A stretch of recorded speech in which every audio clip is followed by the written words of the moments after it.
the Zulu and Xhosa culture in South Africa, there's a saying that goes, "Umuntu ngomuntu ngabantu." We don't just pop out on this planet fully made. We are made through our relationships with each other and with the places that we live in. This ancient saying from Zulu and Xhosa cultures in South Africa encapsulates the essence of our shared humanity, the interconnectedness that weaves us into a larger tapestry of relationships. Welcome to the thought-provoking episode of our podcast. I'm your host, David Salomon. Today we'll embark on a journey into the heart of human connections, responsibility, and the art of co-creation. In this episode, I'm talking to Lesley Shuttleworth about her unique experiences across two continents, South Africa and Australia, to unearth the deep-rooted significance of relationships in shaping who we are and who we become. Join us as we navigate the complexities of history, the quest for absolution, and the transformative power of genuine connections. So it's great talking with you, Lesley. Thanks for coming on the podcast. That's a pleasure, David. So, Lesley, could you introduce yourself with a brief background of how you come to be where you are today? Oh, my goodness. I was born in South Africa in a very small village that I describe as being 3 streets long, 12 streets wide. So, yeah, very tiny. And I grew up on a farm with a large family of Zulu people who lived there as well, all very feudal in many ways. But in other ways, I just felt like part of a community. So I grew up speaking English and isiZulu. We used to just roam around between each other's houses, wander around the farm, get into all sorts of stuff, play games. The adults never really interfered with the kids. Only if they saw us getting into something we shouldn't have been, they would call us and just tell us a story. So that was a very formative time. Apartheid really showed itself on my first day of school. And I was wildly excited. I went to school on my 6th birthday. Like little girls everywhere, at break time, there was this conversation about who is your best friend. And I announced that I was really lucky I had 2. The reaction was shocking. All these little girls just gasping, and I'm going to use a dreadful word. They said, they can't be your friends when I announced the names. They are Kafirs. I can still remember, David, being rooted to the spot. And you know that feeling of heat that you don't know what to do with. All I could think to say was my dad would smack your bum if he heard you use that word, and then stomping off. But when I went home, it got worse because for the very first time in my life, my friends started referring to me as Nkosazana, which means little mistress. And clearly they'd been told that things would change now that I was at school. And so life continued. I suppose another really formative thing in my life was that, and I don't know which of these came first, but my father started to drink, and I mean drink. And it was a pretty horrendous time. And there was many a night I slept with my pillow over my head. But after my dad died, I found out that he'd been in a relationship with a woman who worked for my grandmother, a black woman. And he'd had twin boys with her, but they'd been spirited away. And my father went to prison for that under apartheid legislation, which somehow my family kept hidden. And I had been sent to live with my grandparents in a nearby town in an area known as the Transkei, which was, I don't know if you know, the government split the country up into all these so-called independent homelands, and Transkei was one of those. And just incidentally, it was the home of Winnie Mandela and Oliver Tambo, who was the leader of the ANC in exile. And so there was lots of interesting conversations that I overheard as a child. Eventually, my family all got back together again. My parents had split up, and then we lived in the village.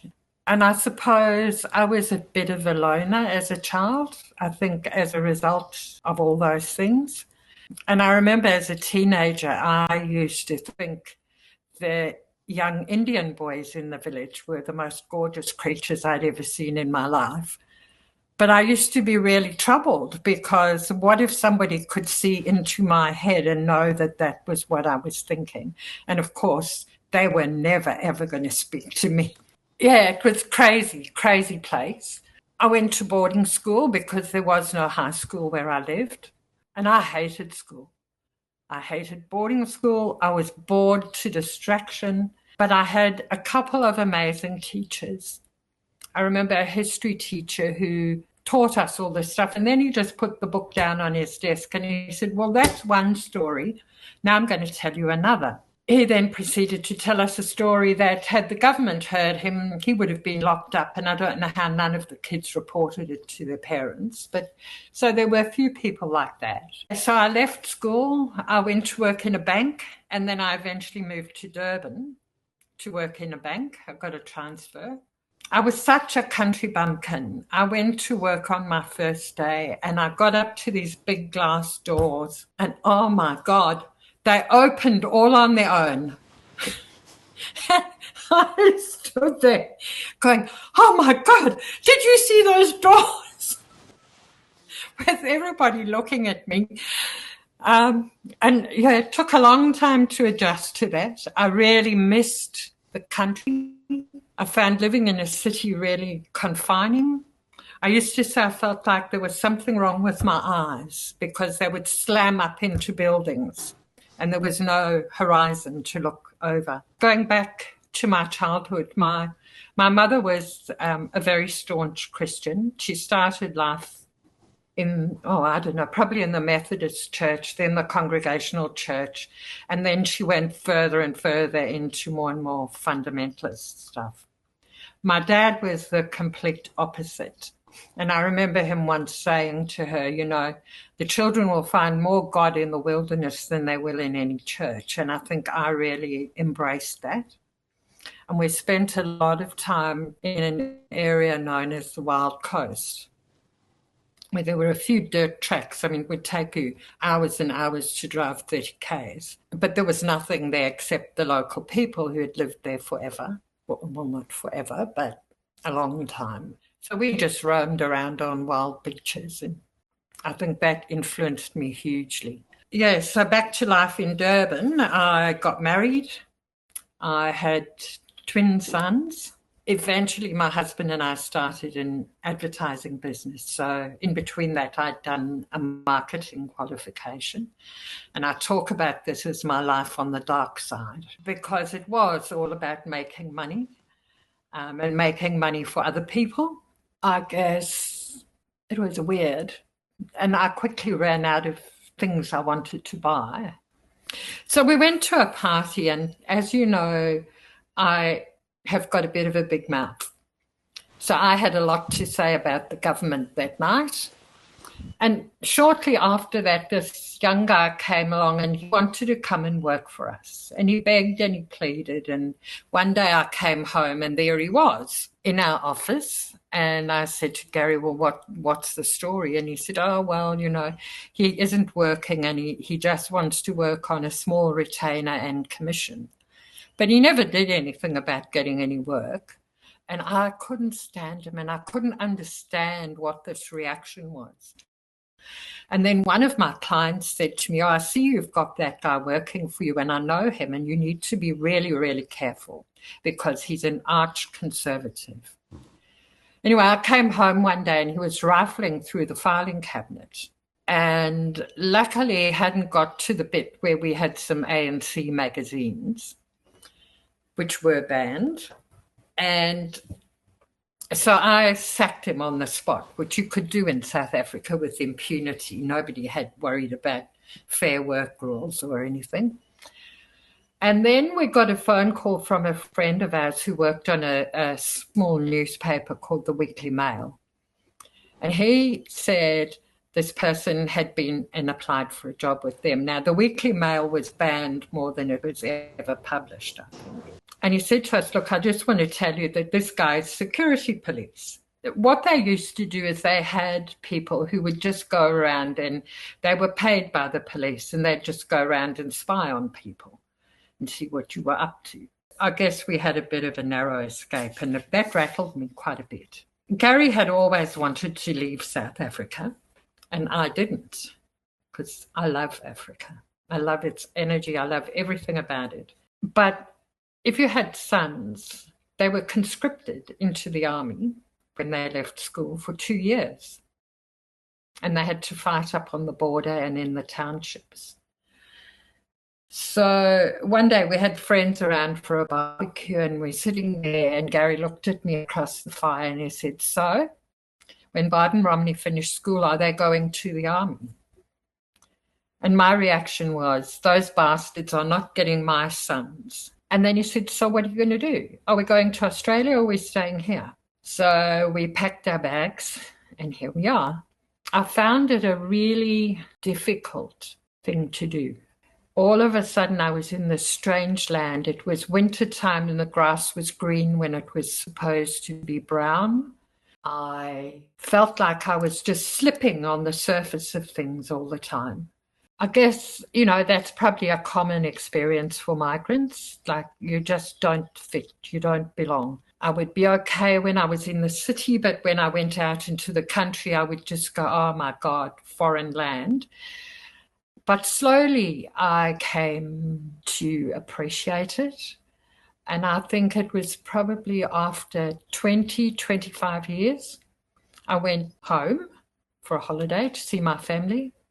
And I came back via Singapore for some reason. I cried all the way from Durban to Singapore. And then I got back on the plane, and I was so happy that I was coming home. And I thought, that's now a key moment. And I guess slowly I made friends. I made some friends with one family very soon, and they became my Australian family. And then I came here, and I didn't want to work in advertising anymore, and I certainly didn't want to run a business with my husband anymore. So I did some study in community development. I got a job working for a council, working in a neighbourhood house. I eventually ended up running 2 neighbourhood houses and 2 standalone childcare centres, and burning out, really crashing into the wall. So I left there, and after a few months I got a job in another very small neighbourhood house on a public housing estate. Can I ask you about that decision to go into community development? What was it that made you make that decision? What was going on in your mind when you were making quite a drastic change of direction? I think it was partly my desire to find a place. And I had got involved in a community pottery studio, because I'm a potter too. I think that, and also my experience of community in Africa. So like I said, I grew up in a small village where you were just part of everything and learning from Africans.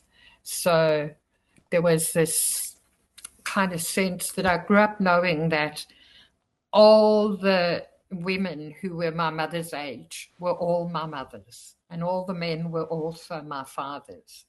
And in isiZulu, you talk about mfowethu and udadewethu, which is our brothers and our sisters. So my friends, as I referred to them earlier, were, in my mind, our brothers and sisters. I think I was looking for that connection, and very much feeling like what I say to people is, I felt like I didn't know who I was anymore. And I was terrified by the idea that I could just make up anything and be anyone, and there was nobody to hold me to account except my husband and my children, and they were off working and at school.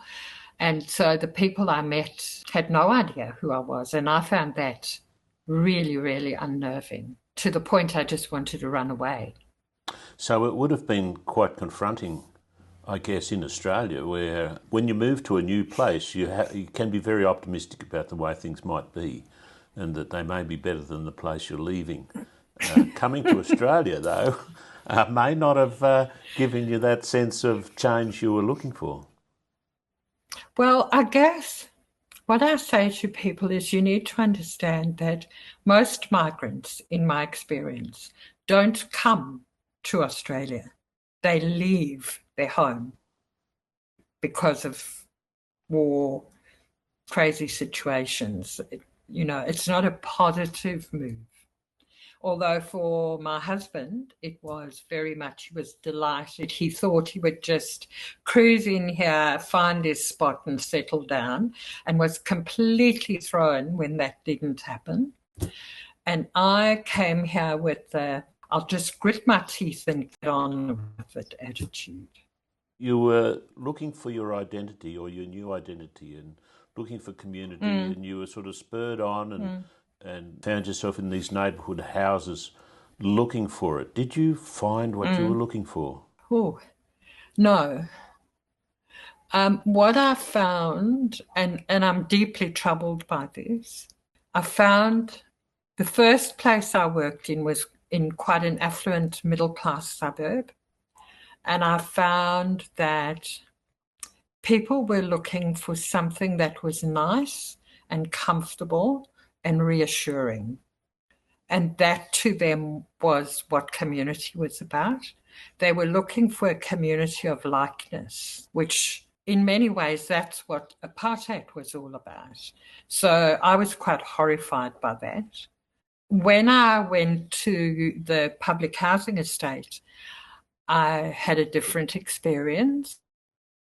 And I still see some of the people from those days, people who had struggled, people who had been in prison, other migrants. And I remember being really worried about the fact that I was from South Africa. Well, the Somali women just put their arms around me and said, "You are an African woman, you belong with us." The working class residents looked at me, and after a while they went, "You're okay. We were really worried. We thought you were one of those middle class people from Eltham." Yeah, I kind of found a place there for a while, but then the area started to gentrify, and the whole thing just turned really toxic with people not wanting other people around. I moved on. I was involved in an organisation called Borderlands for a while. And then John Russell was involved there. And he came in one day and said, "I'm going to find you a job." And I said, "Oh, that would be nice, John."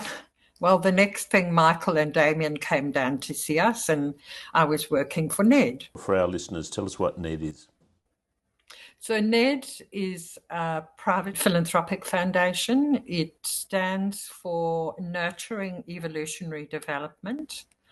And there's, I guess, three main areas it works in: the Social Developers Network, restorative practice, and what started out as a small grants program, but now is more of a community development program.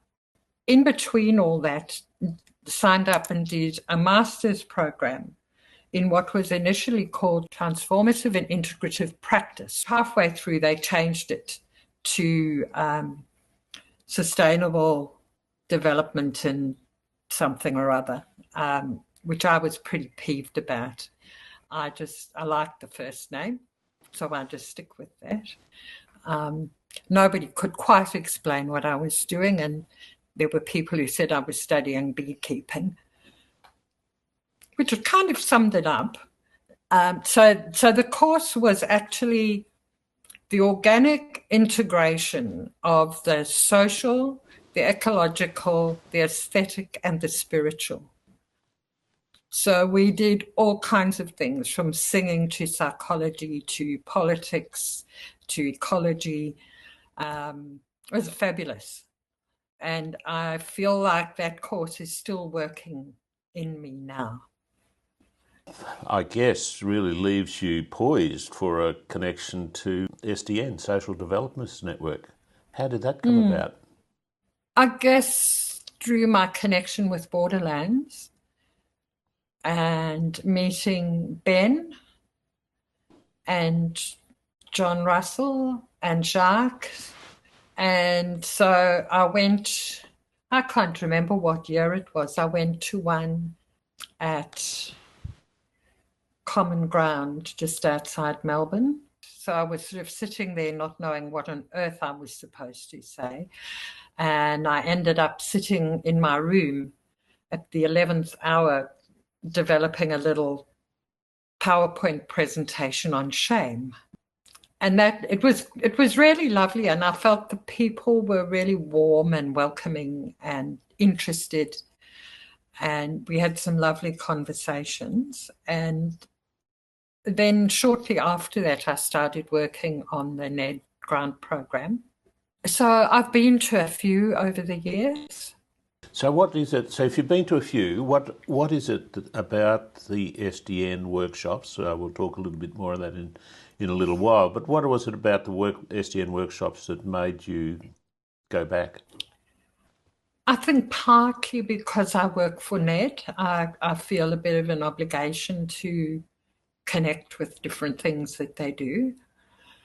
Partly because there were people involved like Lee and David, who I got very close to, and I wanted to see them again. Partly because there were some interesting conversations. Partly because I would come away from them generally really unsettled, if that makes sense. I would come away with lots of questions, and I would often get quite frustrated, as you know. Well, flesh that out for us a little bit. What's going on when you're Well, I reading? suppose, like anything, the themes that run through our culture would emerge. The kind of gender issues, people locked into particular patterns of thinking, and often people would say things and I'd think, oh, what is that about? So I'd come home and think about it. And I'm a bit weird like that. I actually enjoy that. I don't want to go to something where I'm discomforted. Yes, one of our earlier podcasters, Joan, was saying a similar thing. I don't want to put words in her mouth, but sort of being confronted with various things and taking them away to sort them out, really, in a way. And this is something I'm very interested in, is how the personal worldview and what you're doing in the world in terms of your profession or your community development, how those things interact. I mean, we often think about, I'll go and do a workshop so that I can do my job better, without thinking too much about the effect that it has on you personally. I'm wondering if you have things to tell us about that, this interchange between the inner and outer worlds. I think one of the things is around community, where I experience the most discomfort. And it's not unique to SDN.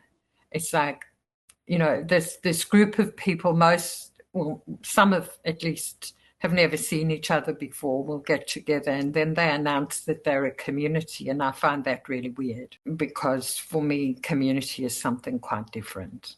So there's that kind of tension, and it's sort of what I was talking about before. There's this, I think in our Western culture, there's this hunger. It's almost like starvation for community. And so people try to assert that they're in community all the time. I don't know, I'll just read you this thing here that can maybe explain a little bit about what I mean. And this is what Desmond Tutu had to say about an African concept of Ubuntu, which essentially is the same thing. And he says, it is the essence of being human.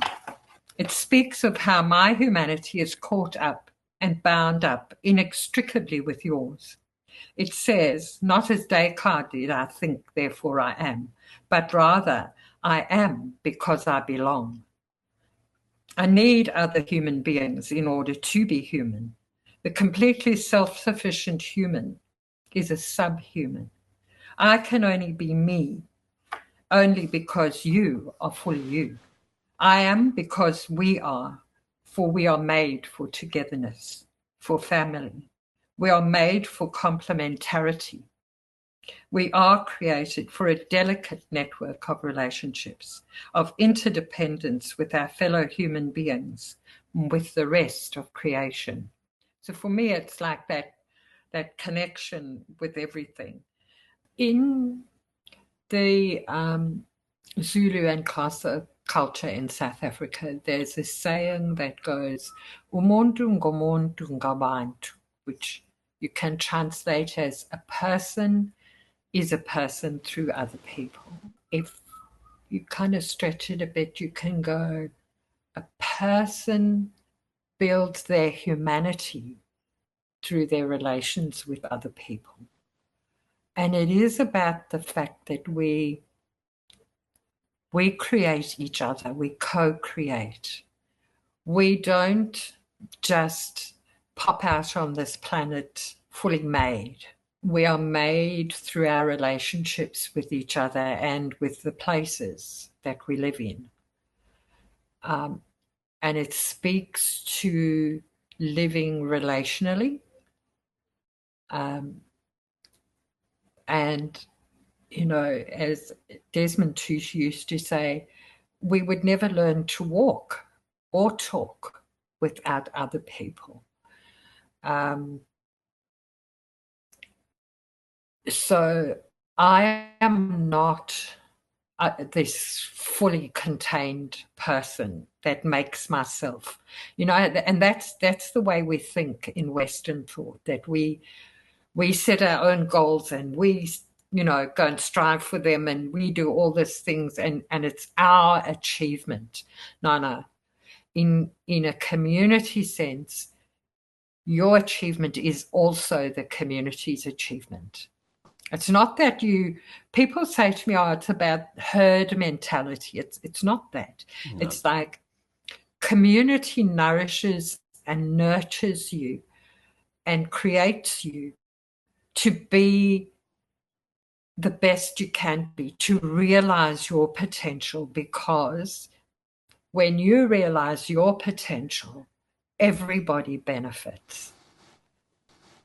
So it's this ongoing process throughout your life, and it doesn't stop when you die.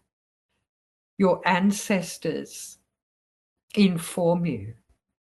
And I think, I don't know how to explain this, but I think that we also work for our ancestors. Well, this might be a good place then to talk a little bit about an event that you and David Crew from Yakwa Aboriginal Knowledge Centre in Deniliquin and myself went to recently up in Mossman in far north Queensland, where John Hartley's a senior person, Gubri Yalanji person. It's John's mother's country. And they've recently had a land title determination. That's right. So there's lots going on there as they sort of bring this community forward out of rather a long time, a century maybe or more, of really difficult times under the colonial yoke. Well, I guess through my work with Ned, we first worked with John Hartley, I can't remember how long ago now, on an ebook in his Guguyalanji language, which you were involved in.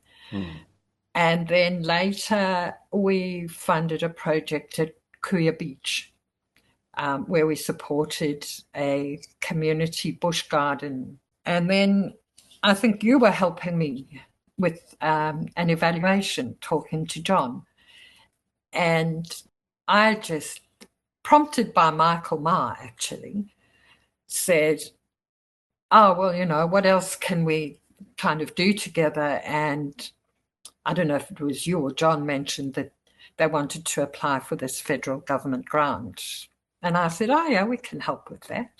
So John and I worked alongside, submitting an application. I remember saying to him, I'm not going to do this for you. I'll do it with you. So we worked together on Zoom. And then the one night, it was quite late, he rang and said, oh, well, we've got this money. And I laughed and I was so happy. And I said, oh, I'm dancing around my lounge room. And John's response was, well, don't dance too fast because we've never seen money like this before. You'll have to stay. So I said, yeah, sure, I'll stay. So it's taken 3 years. It was a 2-year project, but, COVID messed with everything. I would ask John questions and we would have these conversations, some of which were about the grant, some of which were about community, some of which were about life. And the one day he gave me this little speech, and it is the bog standard speech that people give to people who are more powerful. And it goes, I just wanted to say thank you so much for your help. And I went, whoa, just stop. And he said, why? What's wrong? I said, no, you've got this wrong. You need to understand I have got just as much out of this as you have. I've been learning a huge amount from talking with you. And he looked at me and said, with a big grin on his face, right, said, do you mean to tell me this is reciprocal? And I said, well, yes, of course it is. And so from then on, he called me Jawan, which means a close friend, as he explained to me. Then I was invited to go up to the exhibition. I suppose I should say that the project was, I would call it a cultural restoration project. It was very sobering, when I heard what had happened to their people and the fact that there were so few people. I think at one stage there were only around 12 people who could speak language and they were all over 60. So the project has been about looking at some particular sites of significance, trying to recover stories, artwork, artifacts, songs, dances, and language, and then culminating in an exhibition, which is what we went up for. So I went with David Crew, who's on the NED board. I guess David and I were really blown away, first by the welcome that we got. And David, I think, particularly because he had never met John before that, although I'd been trying to introduce them for about 2 years because I just thought they would really be good companions. So the kind of main exhibition of art and artifacts was very moving. Particularly, I think, some of the old stone artifacts I found fascinating, and the family photographs. I noticed that people spent an enormous amount of time there. Yeah, just walking around and kind of listening to people's response to it was very moving. It was like a real rediscovery. I can't even find the right words. And then in the evening, there was, the speeches and the songs and the dances. That was amazing. And David and I both remarked on the last dance how all the children were invited to join in, and John then saying to us, well, that is a celebration of our future elders, which I thought was really beautiful. And then I was just listening to what people were saying. And it was like, I just stood there and went, oh my God, this is huge. People were standing there, they were really emotional, and they were saying, this is so beautiful. That was what I heard over and over. This is so beautiful. It makes us proud. Afterwards, John said to me, my only goal was that people would feel something. And I said, you have succeeded beyond your wildest dreams, because they were really, really emotional. It was a very moving time. I think that for me, that project allowed me to work in a way that I really want to work. It was totally relational. We moved beyond some of the kind of dynamics of me working for an organization that comes in to be helpful. I felt like we were just engaging as people. And that's how I want to be. I believe that you need to take the whole of you to your practice. And that can be, David, quite a scary thing. You have to be very, very vulnerable. You can get hurt, and you can hurt other people like that too. You have to feel your way into it really carefully and know that you're going to make mistakes, and that you're going to have to own up to those very fast. Let's pause there for a moment, because I think Sure. this is really at the nub of it in a way. Because often in community development, we think about installing a program of some sort where we're going to fix something, or we're going to create some sort of thing, that is going to help the community. But in this project, that was absent. That wasn't really what it was about at all. And for me, even though I've worked, as a filmmaker with community here in Adelaide for 20 years, there was something going on there in Mossman that I hadn't experienced before. Would you like to talk to that aspect of it? I suppose I'm interested that you say that most community development is about installing programs, and that is true.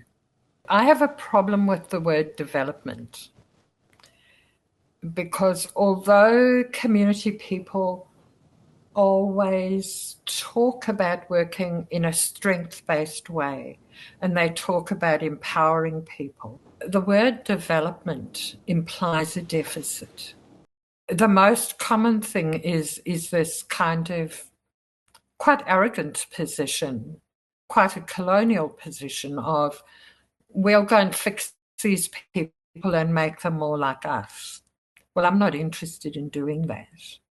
I'm more interested in trying to understand where our shared humanity is and how we express that in different ways. And I think, for me, community is a spiritual practice.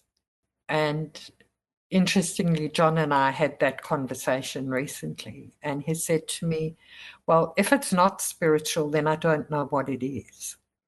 And I actually said, I think you were there, I said to him, you have a natural gift for building community, for building that connection. And I admire that hugely. I'm certainly not about to go in there telling him what he has to do. I've now been made little sister, by the way. Right. Which my youngest sister thinks is the most hilarious thing she's ever heard, and assures me that I'm going to have great difficulty with the experience, and thinks that her oldest sister is going to have to learn her place. So what have you taken away from that particular experience? I think we can all sort of say, well, it was something quite unique and out of the ordinary. So thinking back to our earlier conversation about how this exchange happens between our personal and our professional life, to put it that way. What's changed for you as a result of that experience, do you think? David, I think I'm still unpacking that. I think it's affirmed for me that you cannot have models. They don't work. Like, I can't take what I did with John and think I can replicate it somewhere else. There was a connection between the two of us, that we were interested in the same things, that we certainly made each other laugh a great deal. Yeah, I think that if you're willing to be really open to that, when those connections come, you can work with them. And, for me now, I'm part of family. I'm never going to not be involved. And I'm extremely fortunate that I work for Ned, because the project committee just said to me, right, well, that's just a long-term project now. You and John work out what you need to do. We'll support you where we can. You can go and look for other resources. You can do whatever you like. Now, there's not many workplaces that are going to do that. Lesley, just to finish up now, it's been a great conversation. In September, we've got an SDN workshop coming up. Mm-hmm. I guess every workshop that I've been to has been different, but I am keen to see whether it is possible for us to be more process-driven. I'm trying this time not to go with things that come popping out of my head, but rather go with something that I think people can engage with in a more human-to-human way. Well, it is a place for some experiment, isn't it? Yeah. To try out some ideas, perhaps that you wouldn't necessarily embark on if you were in another, a community project, so it's in inverted commas.